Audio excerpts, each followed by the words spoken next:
Oh, just before you throw those away. How do you make money for nothing? Can I have it? You can have it, yeah. The answer could be hiding in the 30 million tonnes of household waste we throw out every year.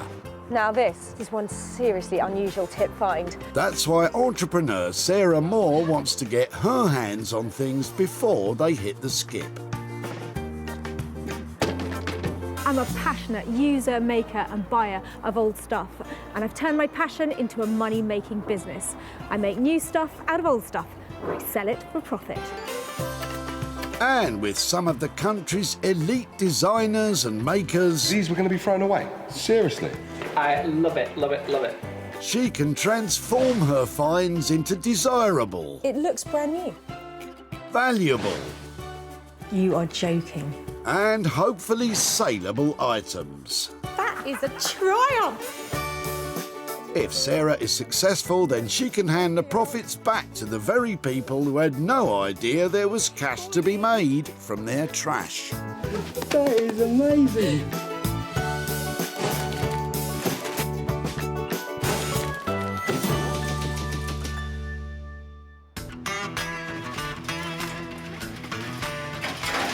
Sarah's in Surrey today at the Whitley Recycling Centre, searching out 3 items that she can take, transform and trade, making cash from old trash. Wonky sideboards, stop clocks, occasional tables, legless chairs. They can all be made marvellous and all make money. All I've got to do is find them. Sarah's been given special permission to be here at Whitley, so please don't go raking your local rubbish tip. Leave that to the experts. I can tell the quality of your rubbish. You've got superb quality rubbish. Like a hat. Oh yes, there's all manner of things at the tip today, and it's not long before Sarah spots Jason with a boot full of potential profit. You've got some nice pieces of wood and bits. What is it, a new kitchen? This is an old part of the sink that we took out. We put a new sink in. I like And that. I've just had no use for it, so I'd be really happy if somebody used it. Let's have a look. Yeah, okay. Sarah's eye has been caught by a fresh piece of untreated oak that's been left over while making new kitchen cabinets. That, I think, rudely so. I don't know that. Okay, but yeah. that looks lovely. That's the coffee table in the waiting, isn't it? Could be. There you go. Anyway. Thank you very much for letting me have this bit. I'm loving the fact that it feels so chunky, and Yeah. I've got lots of people who really make lovely things out of Yeah, natural wood, and yeah. they'll be really pleased to see this. Yeah, fantastic. So hopefully I'll come back and show you what I've done, and maybe even turn up with some profit. Yeah. Thank you ever so much. Come on then, Jason. What do you think will become of that large chunk of oak? I looked at that and I thought I could possibly make a coffee table out of it, but my hands are hurting after all of this work, so I just ran out of steam on it. So it's really great that somebody else could do something with it. So this lovely chunk of oak has got everything about it that needs to be recycled. It's solid, it's in one piece, it's new, it's untreated. So given all its great qualities, I know exactly where this is going, and I think there's some potential profit in this because it's a big, solid piece of English oak. It is indeed. Sarah knows where she's taking that, but it's not perhaps where you'd think. Artist blacksmith Beck Simon is an expert in manipulating metal into high-end furniture and bespoke metalwork commissions. Together with husband Dave, this formidable team has the skill and imagination to create something special from any old iron. I seem to find inspiration in pretty much anything and everything. And then the passion is to create and build and design, which I just love. It's incredibly satisfying. It's really nice. The love of bending and shaping metal is understandable, but what exactly will a blacksmith do with a huge chunk of wood?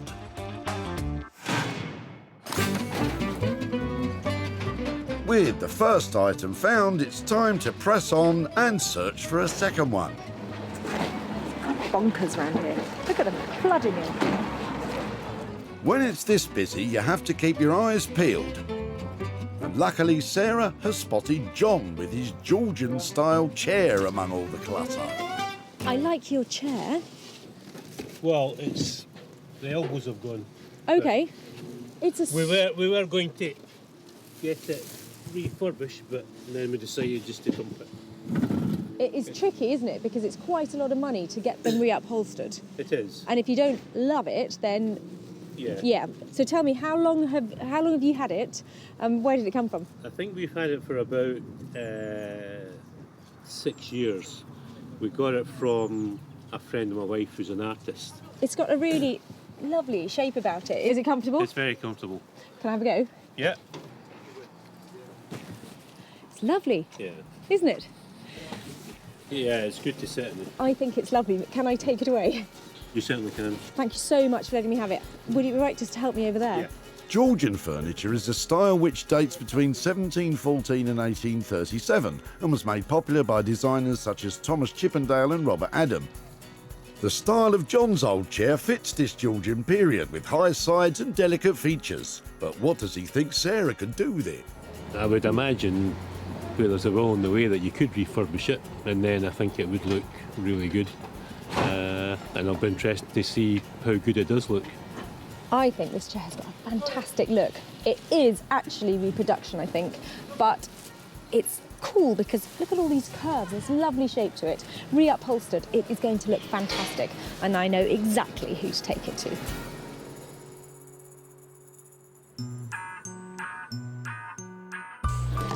Introducing Anthony Devine. Anthony's unique and quirky upholstery has earned him the reputation as one of the most imaginative craftspeople around. Anthony can upholster almost anything, but he does love a good chair. First thing I see in a room is a chair. When I go around to people's houses, I look for quality, I look to see what I would do differently. Some chairs look like they're almost kind of destined for the tip.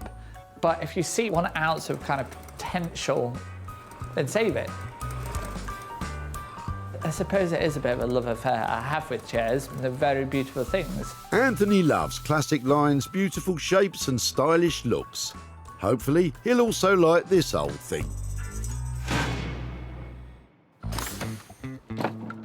Raking through rubbish at the dump for prolonged periods is enough to send you over the edge if you're not careful. Disco and fun. It's been a long day. I've had a hot chocolate. I'm feeling excellent. I'm looking for one last piece of recycling. Come to Mummy. What's in the disco? You go, girl. Sarah is now on the hunt for an item she can work on. And has spotted Graham, whose passion in life is his mini wildlife sanctuary he runs from home. What are you throwing out today? What are you clearing out? Well, we've got our bazaar on Sunday, and people do bring in bits and pieces. Yeah, some which are suitable and some which aren't. Is that what we're saying? No, I understand that. You know, when you're donating things, you bundle it all. Fairy wings in there, you know, and I thought, no. It was a great temptation for me to. No, me too. Would it be all right to have a little rummage in your rubbish to see if there's anything we might be able to make some money out of? Graham takes in sick and injured wild animals, something that Sarah's very familiar with herself. Oh, lovely. Thank you. And, I had 3 pet foxes when I was growing up. Good. I used to look after them. 2 owls and a kestrel I had when I was growing up. Most people are happy with a goldfish. Graham has already dropped off plenty of picture frames for Sarah to rummage through. Yeah, I'd really like to try and make some money for you. I like these little ones. There's one, that's quite sweet. Look, it's a silver plate or something. So I'll have a look at that one. There's a little bundle of vintage and retro ones. Maybe if I put a postcard or something in there, I could sell them and raise a bit of money. Bit of embroidery? Maybe. Right. These frames weren't promising enough to make it into Graham's own jumble sale, so Sarah is going to have her work cut out with this lot. Lovely to meet you today. And you. Thanks ever so much. Okay, bye-bye. That's 3 items carefully collected with profit in mind. The solid oak offcut will be tackled by Blacksmith Bex. The Georgian-style chair will be a challenge for Anthony. And Sarah will put herself in the picture by working on the frames. Today has been incredible with such a diverse mixture of items found. I can't wait to see them turned into show-stopping moneymakers.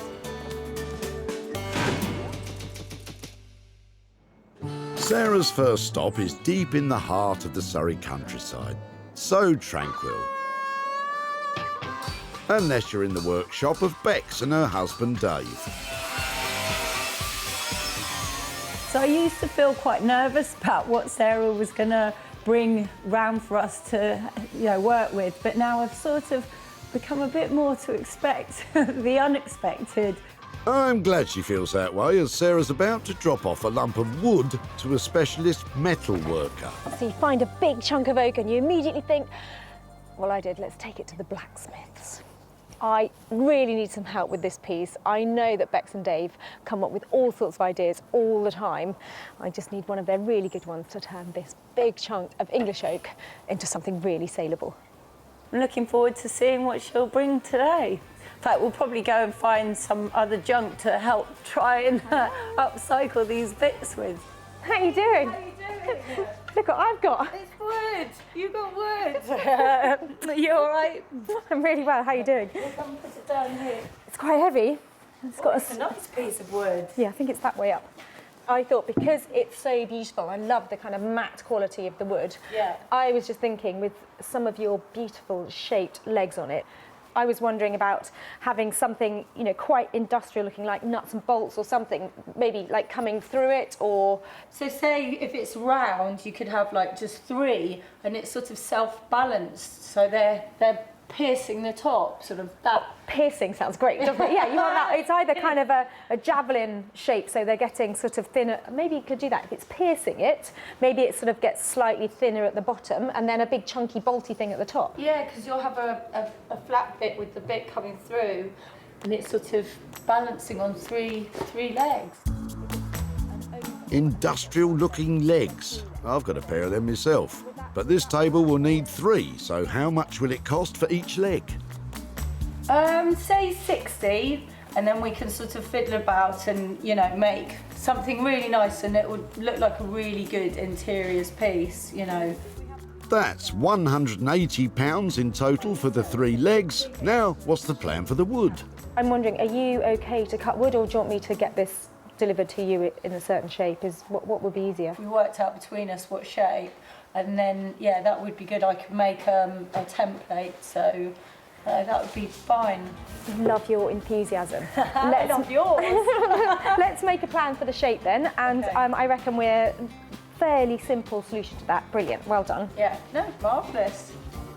Once the shape is agreed, Sarah's going to organise getting the wood cut, while Bex takes care of the javelin-shaped legs. Brilliant, you have that, that, Thank you. and that, Right. and I'll take the wood. All right. then. Okay, keep in touch, yeah? See you later. Bye.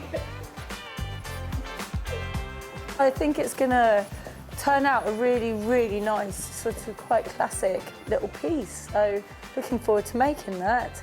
To get the fire started. Bex has got her work cut out with the legs and I've got my wood to cut out. I think this table is going to be sweet, saleable, and I think we'll make a profit. With £180 already dedicated to the legs and the cost of preparing the wood still unknown, can this adventurous table live up to its price tag?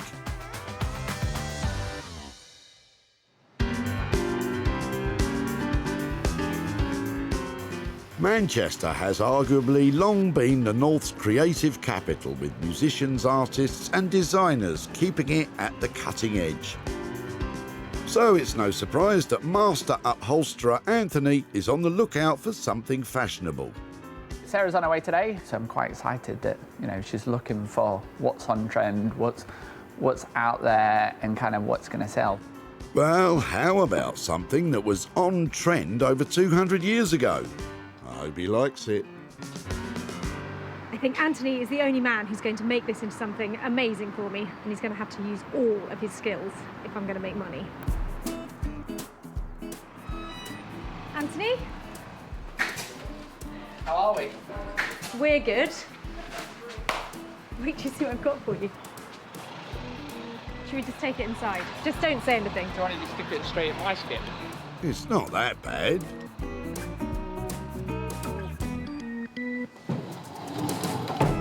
It's not a little gem, is it? It's a big something, not a gem. Anthony really isn't sold on it, but I'm sure that Sarah can talk him round. It has potential. I've got a really good idea for it. Okay, just bear with me on this and see if you think it will work. How about cut it in half, stretch it out, make a fantastic Georgian sofa out of it? Brilliant. Let's do it. Really? Is that possible? It's not just quite as simple as cut it in the middle. What would the process be? Well, do away with everything between this gap. So, by chopping the chair in half, retaining the Georgian-style sides and building a new middle section, the small seat will become a large couch. I like the stretch part of it, I have to say. That sounds fun. Like, not just little, but big. Stretch big. Okay, big would be great. Maybe a couple of new legs in the middle, you know, 5-person. Something that goes in the hallway of a Georgian stately home, you know, that kind of... With a modernish look to it. Okay. I can see you buying in already. Yeah, A little bit of enthusiasm for it. You can do it. It's coming. I am almost overwhelmed with the enthusiasm, but how do they intend to cover this monster of a sofa?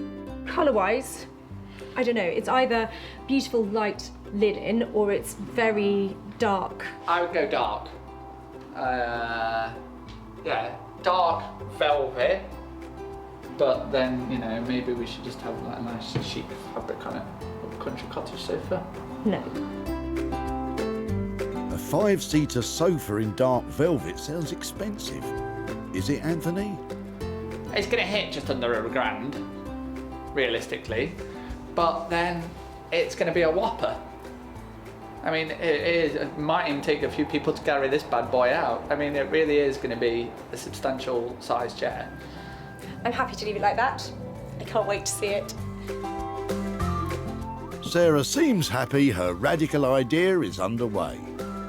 Well, I think that is an excellent plan for that old chair, and between us, I think we're going to create something that looks absolutely amazing.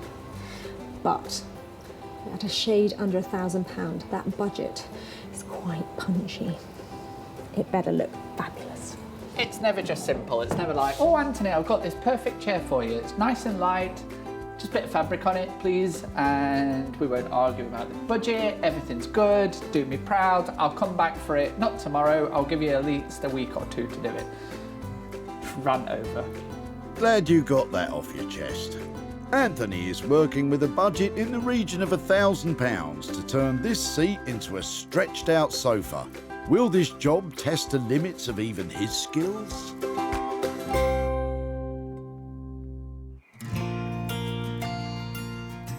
With both the block of solid oak and the Georgian-style chair in good hands, it's Sarah's turn to take on the jumble sale cast-offs. Oh, listen to this. My mum and me on front donkey, Fred in rear. I think I was about 3 years old, perhaps younger. Uncle Joe in boater, my father taking photo. I would love to have seen who Uncle Joe was and what the boater looked like and who Mum was. But I'm afraid we're just going to have to imagine that. They're such sweet things, all with their little notes on the back. It's a real pocket history of somebody's family here. These may look like a collection of simple, ordinary frames, but you never know what you might find, and Sarah's onto something. No way, look. Can you see them?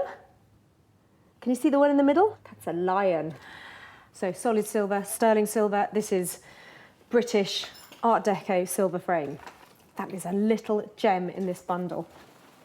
I've got a silver cloth. I'm hoping if I give this a polish, some of it's, oh look, that is going to be amazing. We're looking at a frame probably 100 years old, and it's got this pattern on it. It's called engine turning.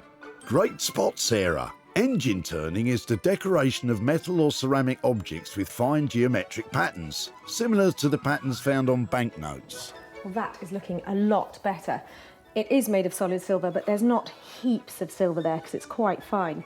But as a design piece, I think that's where the value is because it looks beautiful. I'll put the surround back into it and the back on it, and then probably have a look and see what I can find online, see what kind of examples and what they're selling for. Finding that gem of a silver frame is not enough to stop Sarah attempting to maximise profits from her haul. And all it takes is a spruce up and a splash of colourful wallpaper to prepare the remaining frames. Let's hope that looks all right on that side. Yeah, no. Look at the bottom. Not annoying or anything. Now, what about that solid silver frame? All right, let's have a look. Art Deco frame. This one. Art Deco, sterling silver, engine turned frame. Do you know something? They are expensive. Look, even this one, £275. Oh yeah, I really like you. These frames have cost Sarah nothing so far, but can that silver frame live up to its potential worth when Sarah tries to sell it? In Manchester, Anthony is about to start work on the Georgian-style chair, and today he is assisted by fellow master upholsterer Dennis. Dennis, to cut a long story short, has been an upholsterer for many, many, many years. Dennis has been in the business an incredible 70 years to be exact, so Anthony is really bringing out the big guns on this project. It's going to be a bit of a two-man job. Right, do you want to crack on then? Yes. Crikey, Dennis, you're keen.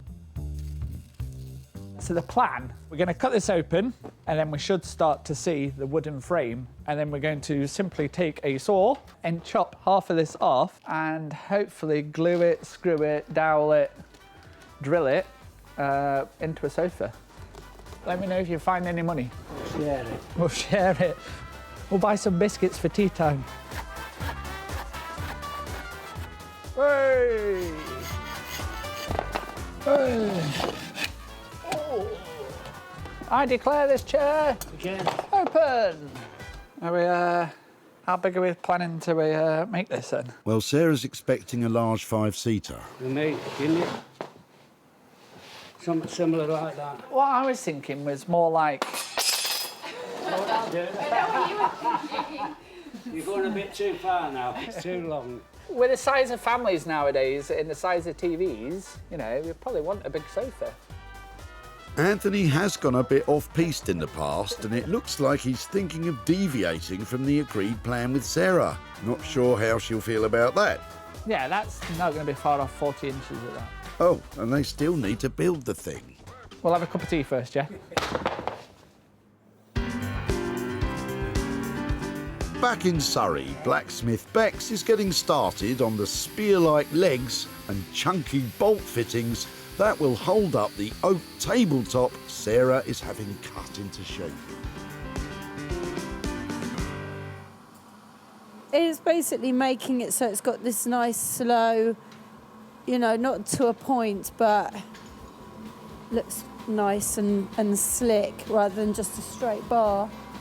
Before the legs can be tapered, first they have to be cut. Fancy a cup of tea? Bex is using mild steel to form the legs. It's a malleable alloy that can be shaped when heated above 1,000 degrees Celsius. It's more often used in a building context, and so will provide this coffee table with an industrial feel.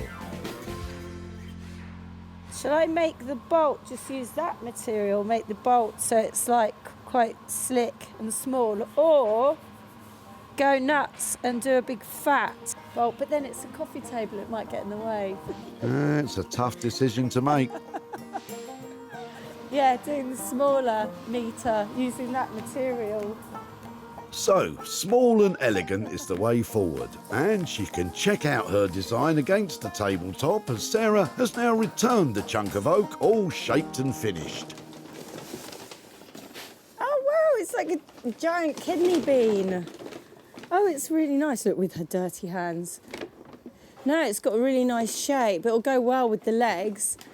We haven't told her that we're going to countersink, you know, the nuts and stuff. So, you know, rather than it looks like they're sort of plonked on, they're going to be, you know, set in nicely with a little top. So it's a really nice detail.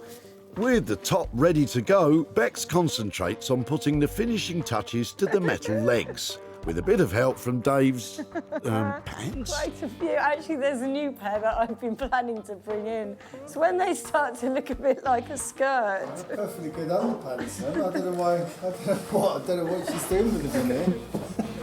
4 or 5 years in them. Very unflattering, dear. Very unflattering.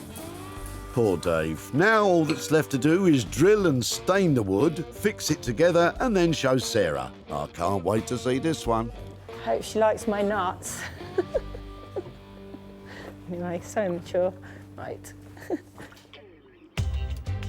Back in Manchester, there's been a small change of plan at Anthony's place. So originally we talked about doing it in an indigo kind of deep blue colour, but now we choose this kind of tulipy colour. But I'm not sure it's going to be one of Sarah's favourite colours, I've been told. Brave man, Anthony. Also, that sofa looks a lot smaller than the 5-seater you promised Sarah. How big is it? We cut it in half, and then we've now rebuilt it all. So we've kind of gone for, I think it's just under 54 inches wide in total. There was no scientific way of doing this. We basically clamped a bit of wood down and we stepped back and went, and then we had a position, come 2 people get on there. That's it, that's how we did it. And it's basically a chair, but just wider. Yeah, but that's very different from a large sofa. It's all about the sound. They're getting the right tension. So we're going to put another probably half a dozen this side, another half a dozen that side, and then we're going to weave them across. I can't stop twanging.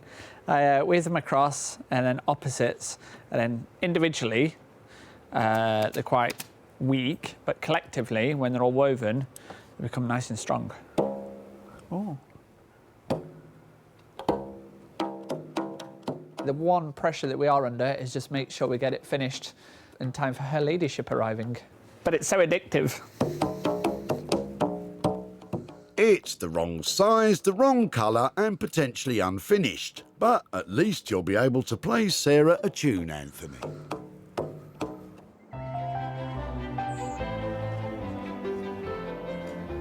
Today, Sarah is hosting a barn sale featuring her own handiwork and others from local artisans.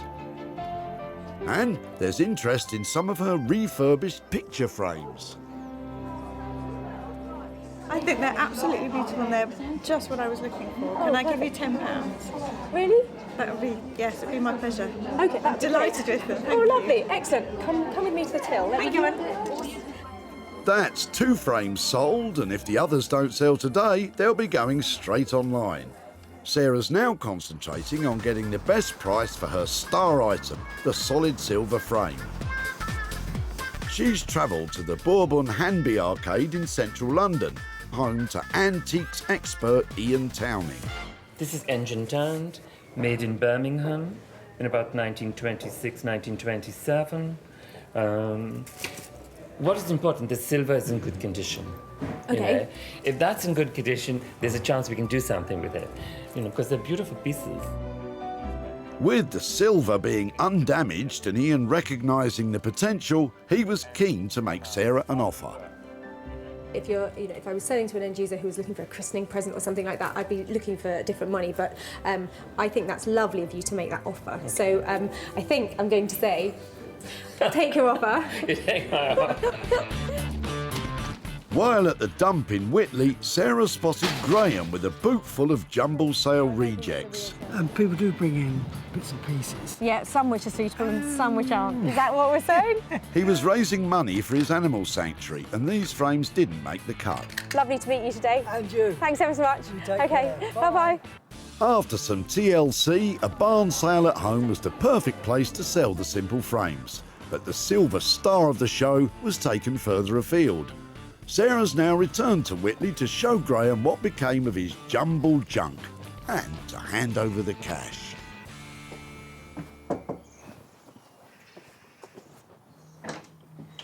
Hi, Graham. Hello, Sarah. Lovely to see you again. And you. Looks like you're busy. How many of these people have you got around here? Don't ask me to count. When I last saw you, you were having a big clear out of stuff before a sale, is that Just right? a bit, yeah. Yeah, and how did the sale go? Very well. Very well indeed. Now, the stuff that I took from you, there was a box which had some old frames in That's it. right. So I took the frames and used some old wallpaper. Oh, yes. That's amazing what you can, how it transfers itself from just a bit of old junk. That's amazing. Amongst them, there was a lovely frame actually. It was an Art Deco silver frame. So I took it to London and I took it to an antique dealer and he made me a really good offer on it. I did accept the offer and there is some money for you actually. There is £4 here. Oh, excellent. And £200 there. And that's all for you to do whatever you need to do with it. You're joking. Oh my God, that is amazing. That is amazing. That is definitely money for nothing there. There was no cost incurred sprucing up the old frames. Sarah made £10 from the barn sale, £150 from the Art Deco silver frame, and another £44 from selling 7 of the more simple frames online. That's £204 profit. Well, Graham was clearly so pleased with that, and you get a really warm, fuzzy feeling handing over money for nothing.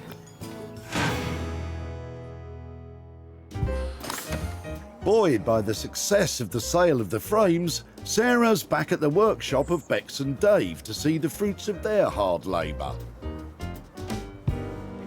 Did you spit on it? Yeah. I think she'll be pleased, don't you? Yeah, no, I think she'll like this one. There's not much to not like about it. It's been in our house for a little bit for the wood to dry. It looked quite nice in there. I've been really looking forward to see what Bex has managed to do with that old piece of worktop, because although it was only quite a small item, it's potentially a really big transformation. When Sarah dropped off the chunk of untreated oak, it was unremarkable and unwanted. In collaboration with Sarah, Bex and Dave have created an elegant kidney-shaped coffee table. Hand-forged steel legs, complete with chunky fittings, are countersunk into the tabletop, which has been stained black to match the legs. Oh, hello, hello. Hello. Is that it? Might be.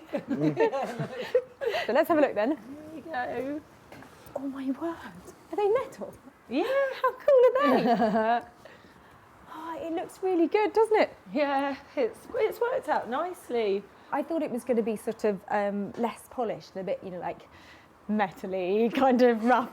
It's really fine. So tell me, was it a good thing to do? Was it a nice make? Yeah, no, definitely, because we got to do a bit of forging on it. So we made the nuts and we made taped the legs down just to have that nice sort of, you know, clean shape going down. These are great, aren't they? Because you can't get those off the shelf, can you? They look amazing. I think I cunningly chose a 3-legged table because we were paying by the leg, weren't we? Like 60 quid a leg. Anywhere near that? Yeah. It's about right. By the time, you know, you've messed about with the wood, you know, got it all working and nice, it's about right. It's very cool.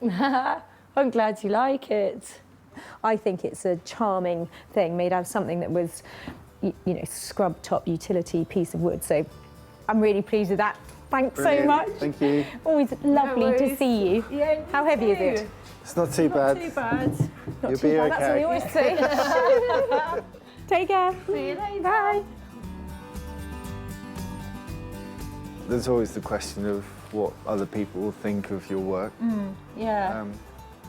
Yeah, no, it's really good, and she was really pleased, so that makes us really pleased. You're wearing my hat. Yeah, all right. My hat now. Those guys just pull it out of the bag every time. Look at the finish on that. It's fantastic. When Sarah spotted Jason at the tip in Whitley, she immediately spotted potential. You've got some nice pieces of wood and bits. What is it? A new kitchen? This is an old part of the sink that we took out. We put a new sink in. Jason was quick to catch on with ideas of his own. I looked at that and I thought I could possibly make a coffee table out of it, but my hands are hurting after all of this work, so I just ran out of steam on it. Fortunately for Sarah, it was full steam ahead when the finished coffee table was offered for sale, and it was soon snapped up by a vintage and retro retail outlet in London. Sarah's returned to Whitley to show Jason what became of his oak cast-offs and possibly hand over some profit. Hi, Jason. Hi, how you doing? Yeah, really well. How are you? Yeah, good, thank you, good. Nice to see you again. Yeah.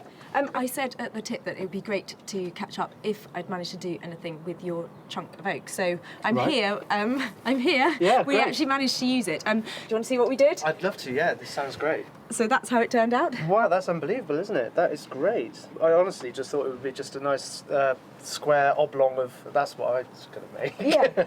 But yeah, that looks fantastic. Good news is it sold and it sold at a profit. So I've got some money to hand over to you here. I've got Wow, that's incredible. I wasn't expecting that at all. £4 there and another 60 more to go with it. That's so unbelievable. I wasn't expecting that at all. Thank you so much. So This is unbelievable, yeah, 64 quid? Yeah. Any ideas what you do with £64? There's a lot of things I'd like to do with it, but my children might have a different idea about what I can spend it on.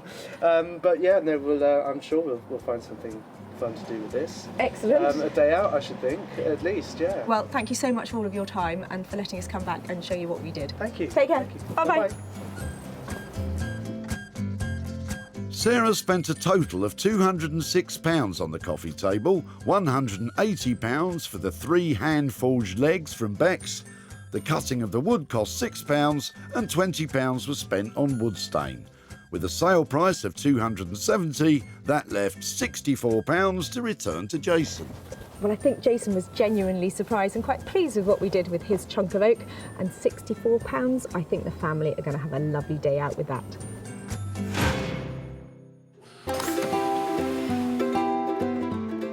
In Manchester, Anthony's been in a race against time to complete the Georgian-style chair he was tasked with converting into a modern 5-seater sofa. So Sarah's on her way and we're done, and with moments to spare. Obviously at the start we were talking big ideas and big sofas. We still have a big idea and now we've just got a smaller sofa. Well, I left Anthony with a lovely sturdy old chair. I know he's going to turn it into something big, but to make money, it's going to have to be beautiful. The chair started out as a tired single seat with good bones and burst upholstery. Anthony has reimagined it as a stunning 2-seater that could certainly stop traffic. The new seat has been built from scratch and covered in a tulip pink velvet with hand finishings. The couch also boasts a deep button detail across the back. It's nice, but Sarah's expecting something quite a bit bigger. This could be interesting. Oh my word. Is that our chair? Yes. I think it's a thing of beauty. Good. I think that it's a striking transformation. It looks better than that chair that was dropped off by so much, doesn't it? Yes. Phew, that went quite well, really. Still, there's a bit of explaining to do, Anthony. I thought it was going to be like a stretch limousine. know, What but- happened? It's a bit more compact than... We had to make it sellable, and this is a good sellable size. If we got all daft and started making it, 16 foot long, then it wouldn't fit in my house. Probably a fair comment. Well, I don't want to say you're right too much, but I think you might. Keep going, keep going. I think you might have been right on this one. Sarah's won over, despite its reduced proportions. I am slightly worried that I left nearly £1,000 on this. Is that what that costs? Is there any leeway on that? Or is By the that time we bought all the fabric and we paid for all the pizza that we had to eat during the making of it, yeah, I mean, it's not cheap pizza, Or velvet? All the velvet, to be honest. So you're telling me that that's... Yeah, the budget's that's- gone. Budget's gone. Budget's gone. I think you've done well, OK? If you can get it wrapped up for me, I'm going to get that taken away and whisked off to some about? boutique somewhere, probably near here, and say thank you very much. Thank you very much.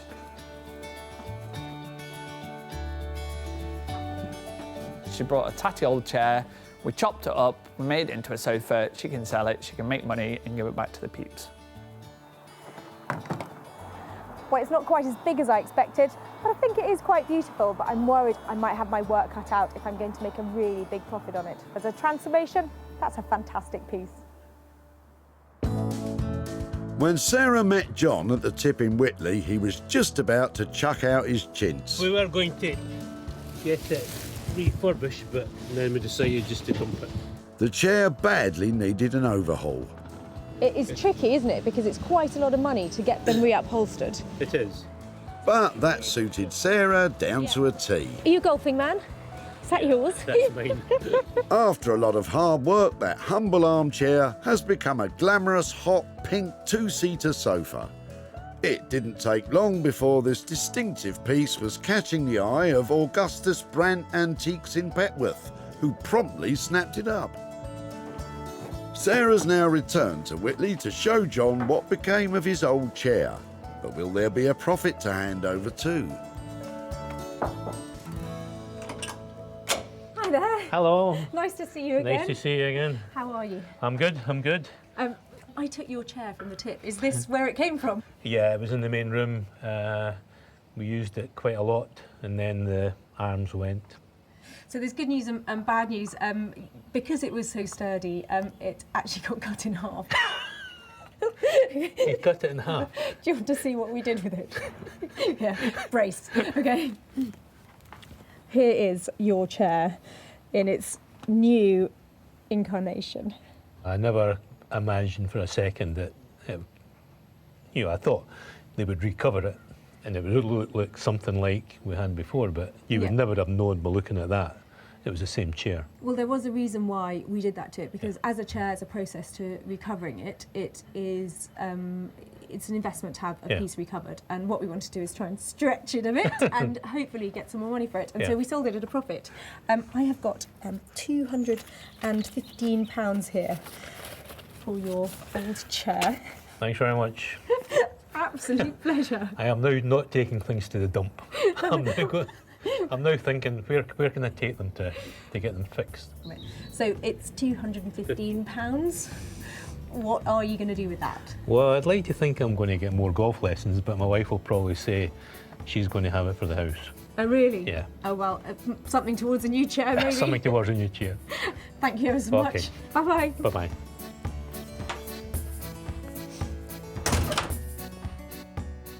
The original budget Anthony quoted for the work was in the region of £1,000, and he managed to do it for £985. The fuchsia pink sofa sold for £1,200, which left Sarah with a profit of £215 to return to John. Well, I don't think John was expecting that, but frankly, I don't think any of us were, because it was a stretch of the imagination. £215 of profit handed over, and although John might not be getting golf lessons, I think he's definitely going to be in his wife's good books.